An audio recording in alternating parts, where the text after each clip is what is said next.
তো আজকে আমরা দেখে নিব যে কপোতাক্ষ নদ কবিতাটি রচনাকালে কবি কোন দেশে ছিলেন। তো এই টিক্সনোটা হইলো যে কপোতাক্ষ নদ, এই কপোতাক্ষ নদের কবিতার যে প্রথম একটা টিক্সনো ছিল। তো এই টিক্সনোর উত্তরটা আমরা আজকে জেনে নেব, এবং যদি আরো কোনো প্রশ্নের উত্তর লাগে বা কোনো সৃজনশীল লাগে বা কোনো টিক্সনোর উত্তর লাগে তা তো শুধুমাত্র প্রশ্নগুলো লিখে ইউটিউবে সার্চ করলে পেয়ে যাবে।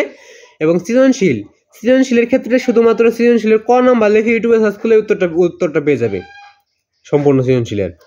তো কপোতাক্ষ নদ কবিতাটি রচনাকালে কবি কোন দেশে ছিলেন। তো এটা নবম দশম শ্রেণীর বাংলা সাহিত্যের কপোতাক্ষ নদের প্রথম যে টিক্সনোটা আছে। তো আজকে শুধু একটা টিক্সনের উত্তর বলে দেওয়া হবে।